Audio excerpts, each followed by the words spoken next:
Our next training topic is health hazards and demolition. I will now hand it over to Tim. Thank you, Larry. Today we're going to be talking about health hazards and demolition. I'm representing the National Association of Demolition Contractors, or the National Demolition Association today, which has been in partnership with OSHA for decades, from the initial development of the NDA Safety Handbook for demolition contractors and a number of other programs over the years and decades. The objectives of our training today is we're going to review the hierarchies of controls, specific agents of concern, exposure assessments, occupational sources, engineering controls, and personal protective equipment. But first, a little bit about the National Demolition Association. We represent 500 firms from all over the country with employees that exceed 400,000 people. And our mission is to provide the members of the National Demolition Association with the tools necessary to be leaders in environmental stewardship, safety, education, professional competency, and government advocacy. Our vision is to be recognized worldwide as a source for all things demolition while serving our industry.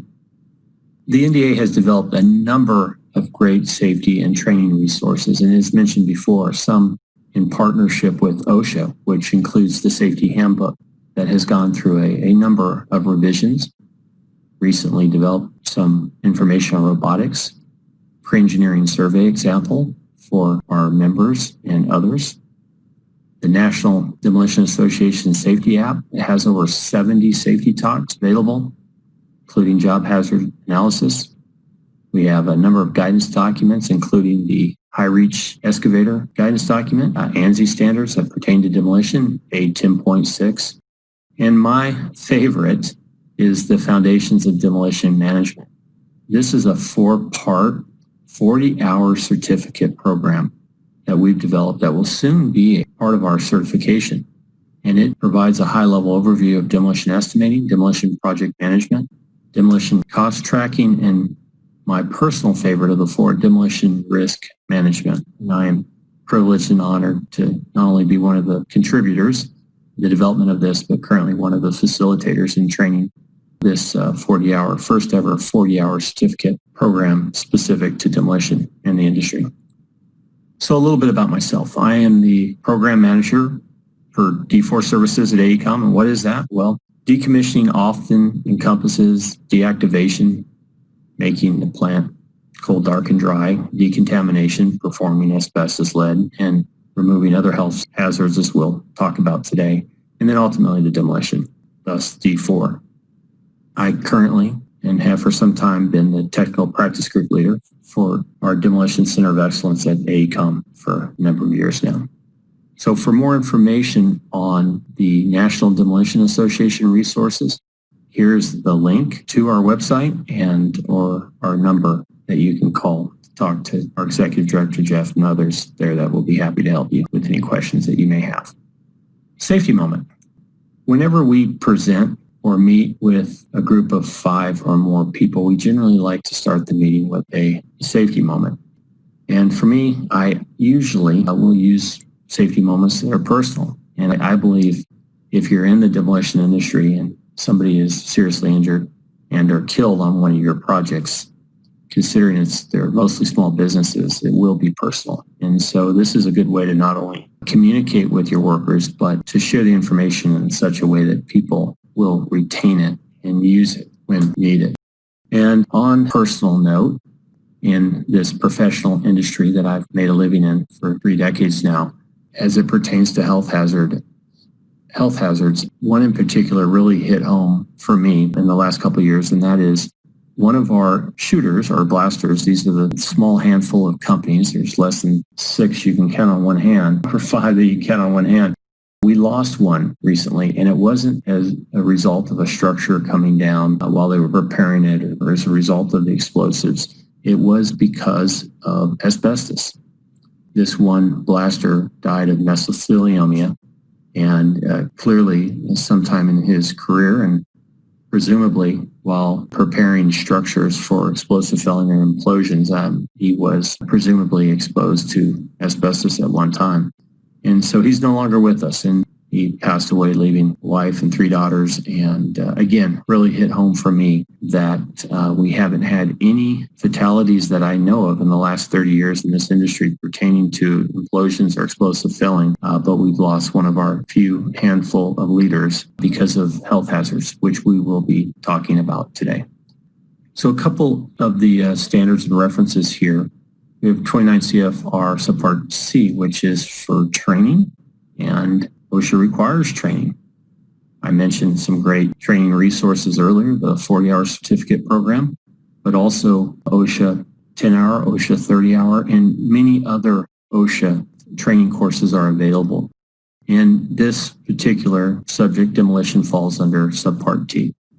On this first slide, we're going to talk about the hierarchy of controls. And what's notable here is the decreasing effectiveness from engineering controls or work practices or administrative controls, what it's often also called, to PPE, personal protective equipment, including respirators, as it pertains to this subject matter. And the note, the takeaway from looking at this visual figure is that engineering controls are the most effective ways or the most effective approach to mitigating health hazards, whereas work controls is less and PPE being the least. So let's talk about some of those engineering controls on the demolition side. Some examples could be ventilation. Many of the large excavators have environmentally controlled cabs, or they can be outfitted to have environmentally controlled cabs. Ventilation in the work areas, providing filters, HEPA filters, 99.9% effective in the work area. Maybe using a long torch or distancing yourself from the work. So those are some examples of engineering controls, whereas work practice controls would be signage, standing up when, don't let things smolder at the end of the day when you complete your fire watch. Stick around for 30 minutes to an hour. Make sure nothing's smoldering and don't walk away from it. Whereas PPE puts the worker right in the way of the hazard. They're touching it, so they're wearing gloves or safety glasses to prevent something from getting in their eye or a respirator. And again, if you can take care of the issue with work practices, great, better yet, engineering controls, but oftentimes we're left with utilizing PPE, personal protective equipment, to perform the work to mitigate the hazard, and it is the least effective of the three. Specific agents of concern for this presentation that we're going to talk about at length is asbestos, lead, cadmium, hexavalent chromium, arsenic, and silica. These are all substances that are commonly encountered, discovered, and abated in and on demolition projects. Starting off with asbestos. Each site must have a completed asbestos inspection. The EPA requirement, NESHAPS, which is the National Emission Standards for Hazardous Air Pollutants, has some requirements, but OSHA is concerned about the worker. Obviously, EPA's got their hands full with the environment, so we'll talk about what OSHA is looking for. Inspection information. The inspector's information would include quantities, photos, sometimes bulk sample results for a project. We're concerned with what type of work it is, or OSHA is, and so is the employer, whether it's class 1, 2, 3, and 4. Class 1 is that TSI, surface type ACM, presumed asbestos-containing material. These are the substances that most often require a containment, where workers are going into a negative air enclosure that requires 4 air changes per hour. Whereas class 2 is wallboard and sheeting, roofing, siding, mastics. These are most often the non-friable material that doesn't require a full containment. And then class 3 doesn't usually apply to demolition because it's repair and maintenance, whereas O&M manager in a plant or facility obviously is very involved in class 3. And then lastly, class 4 would be custodial work. So we're not going to spend any time talking about that in this presentation. And then there's class 1 or 2, what personal protective equipment is required. So here is a structure that has been fully encapsulated with scaffolding, and it appears to be reinforced fire retardant poly sheeting. to create an enclosure that requires negative pressure as well as 4 air changes per hour. Every worker that enters into this containment will have to go through a 3-chamber entry and exit. And in those 3 chambers, they will remove and shower and remove their contaminated or impacted clothing and PPE, and shower, and then put on their street clothes to be able to come outside the containment. And the reverse is true for entering into the containment. The reason for the containment being under negative air is so if there's any holes or during the entry and exit, the air will always come into and towards the negative air filters, which we'll show you here in the subsequent slides. So here is a mini enclosure. And as you can see, there's an airless sprayer to the left. Asbestos, specifically friable asbestos, needs to be wetted at all times to keep the amount of fibers down so that the workers don't exceed the permissible exposure limit. And you can also see a fire extinguisher signs in Spanish and English warning that there's asbestos inside the containment. This is a series of glove bags that can be and are often used to remove friable asbestos around pipes. So the glove bag is affixed to the pipe. The worker reaches into the gloves and is able to use waterless sprayer and hand tools to remove the asbestos while it's in a mini containment. Now, granted, if the bag is broken or if it falls off, you now potentially expose adjacent areas that need to be cleaned. But as you can see, the workers are wearing the proper PPE so that if the bag does break, they will not be exposed, nor their clothing, which they may be wearing home to their kids and family. And you can see they're wearing their respirators. This slide represents a transite removal, asbestos-containing transite, and also scaffolds and man lifts are utilized to remove asbestos siding. It's a heavy tar with asbestos-containing material on a metal siding. As you can see here, there's workers in the basket. Man baskets are generally rated up to 500 pounds, and then man lifts that exceed 125-foot reach are rated oftentimes to 1,000. So the question to be asked is not only what hazards are associated with handling asbestos-containing panels. If they're dropped or broke, potentially the workers could be exposed if they're not wearing respirators, but also the weight of these panels.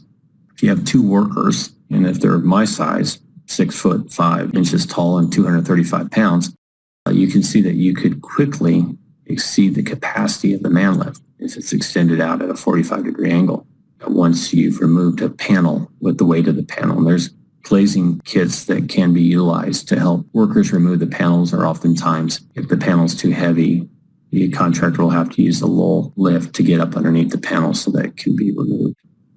Lead is a health hazard on most demolition projects. Lead-based paint, lead-containing steel.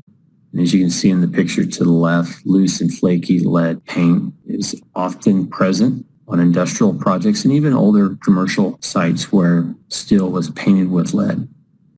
Proper way to perform the demolition of a site with lead-based paint is to scrape off the loose and flaky, place it in a bag or a 55-gallon drum for proper disposal while wearing the correct personal protective equipment, and then performing the demolition work.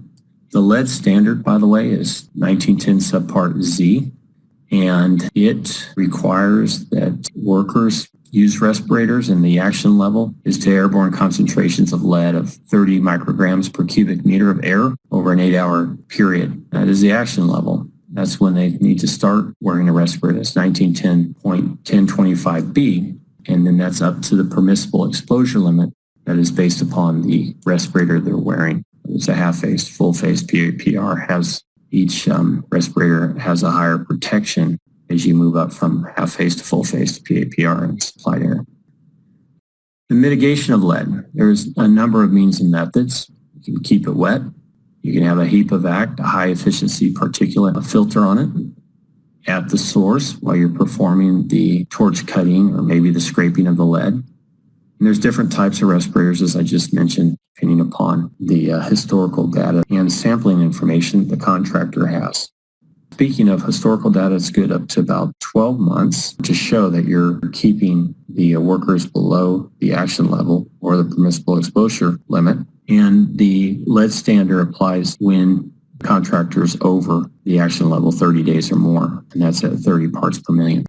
So torches will provide you some distance. Average torch is 2 to 3, 4 foot. Sometimes you get some longer torches. Workers can stand upwind, ideally. And we would encourage contractors to provide their workers with FRP, fire-resistant coveralls, and laundry those coveralls for their workers so that they're not taking that lead-contaminated clothing home as a best practice, and may even be a requirement at OSHA. Other things that we've done is blood lead, and I'll share in the case study where on that lead smelter project that I mentioned in the previous module, there was lead and arsenic, and we had a phlebotomist come out on a weekly basis and perform blood lead or drew blood so that we could perform blood lead and look at the employee's exposure.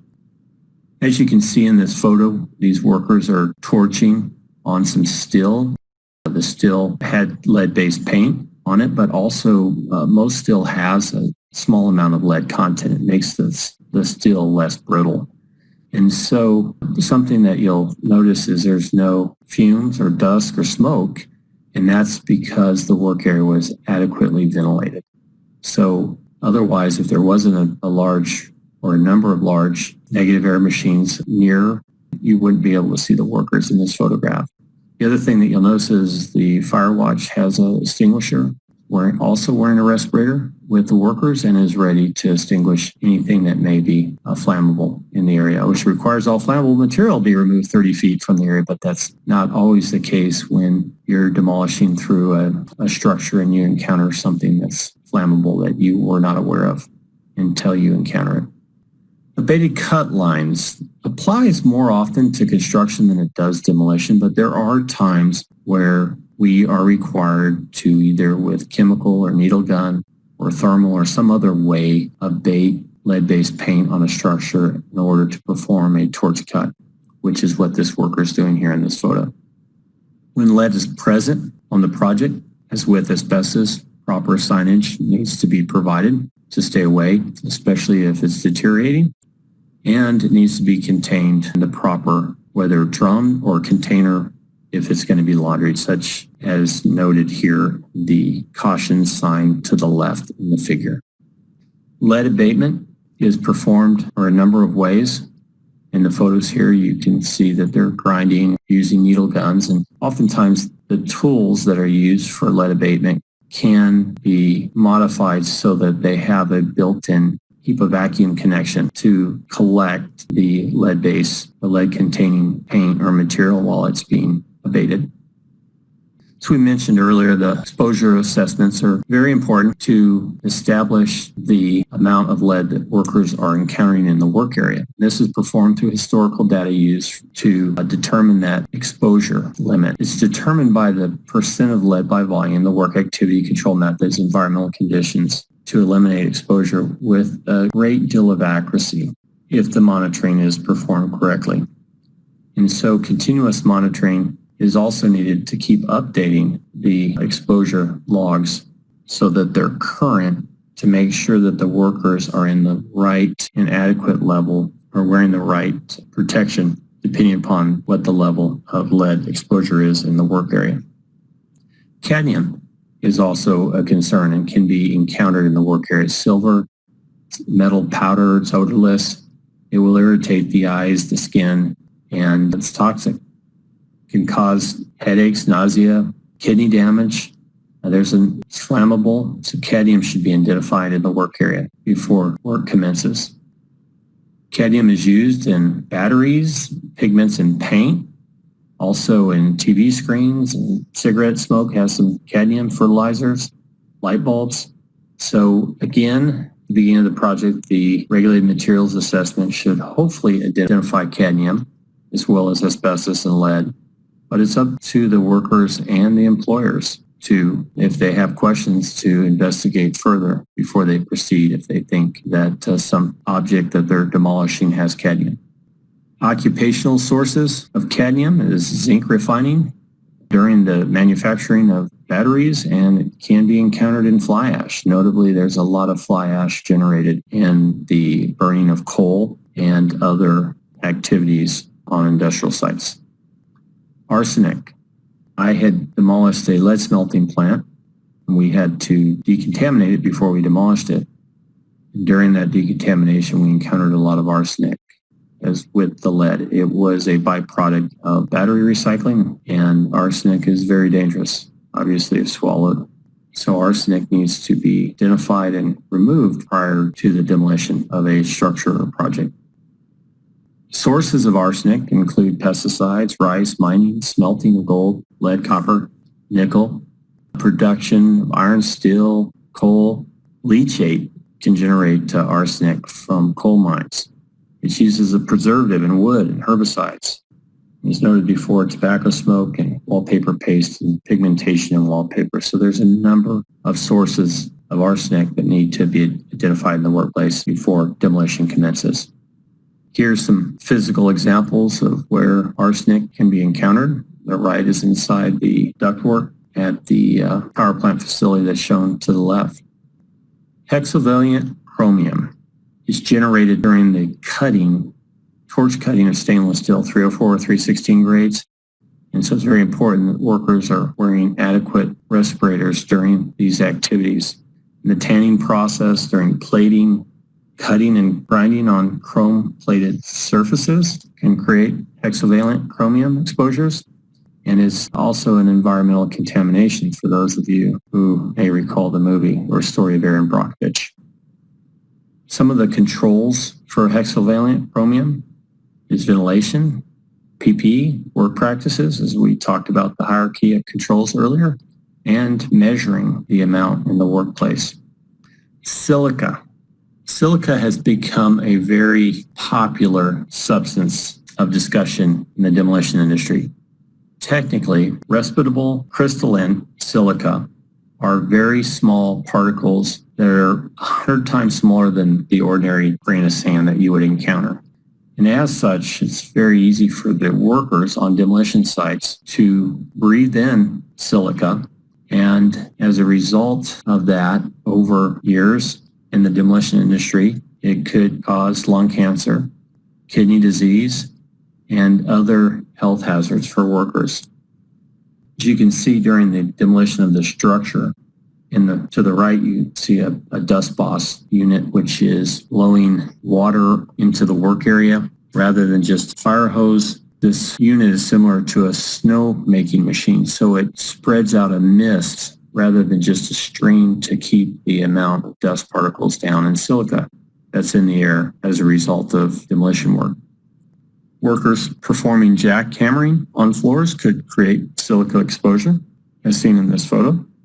And obviously during cutting activities. So some of the engineering controls to reduce silica exposure would be vacuum dust collection systems at the point where it's made. And there's a number of attachments as seen in these photographs that the manufacturers are now providing to reduce silica exposure. Most larger demolition projects will recycle the concrete. And in order to do that, the concrete has to be pulverized or prepared to pieces that are less than 2 foot by 2 foot, sometimes 6 to 8 inches thick, so it can be crushed in a concrete crusher. Whether it's a jaw or impact crusher, it creates a lot of dust. So again, this is a point or a place where workers could be exposed to silica. And obviously the old water truck is useful for reducing silica or dust exposures on the job site. As we talk about personal protective equipment, again, it's at the bottom of the hierarchy of controls. Respirators. So again, if we can move the workers upwind, maybe ventilate the work area, or other type of engineering controls to reduce the exposure, that's ideal. But when we can't, obviously the right PPE has to be selected and used to perform the demolition activities. Any questions about the information that's provided from the National Demolition can be answered by going to our website, www.demolitionassociation.com, or calling our number at 202-367-1152. Tim, there were a few questions that came up for the health hazards and demolition topic.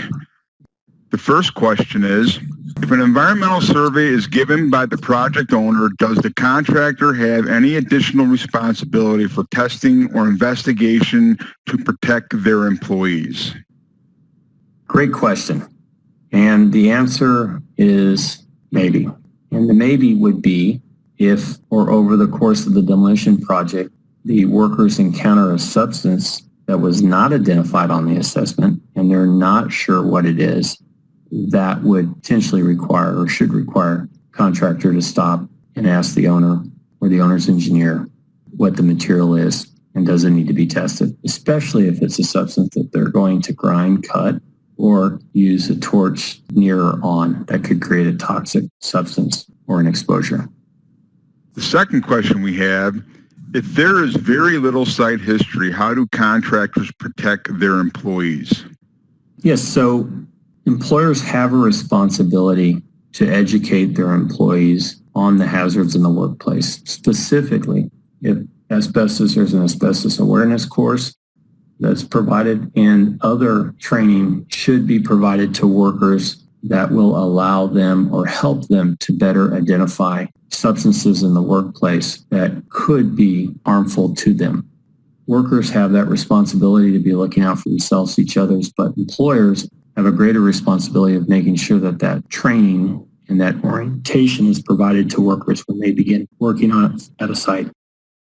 Are employers required to educate their workers on the environmental and physical hazards in the workplace? Most definitely. That's a two-part question, the physical hazards as well as the environmental. And there are a number of resources available, as noted for the physical hazards through OSHA, and others, courses and classes for environmental. I feel that the demolition industry's 40-hour certificate course does a great job going into health hazards into a far greater detail than this presentation. I feel like it would be very beneficial for OSHA or owners or contractors, workers, supervisors to avail themselves of that 40-hour certificate course. In addition to the OSHA 30-hour, 10-hour, and other numerous opportunities to learn about the hazards in the workplace. That is all the questions we have. On behalf of the Directorate of Training and Education, I would like to thank again Tim Barker and the National Demolition Association for providing this valuable training. This concludes the training session, and I hope everyone stays safe and healthy out there. Thank you.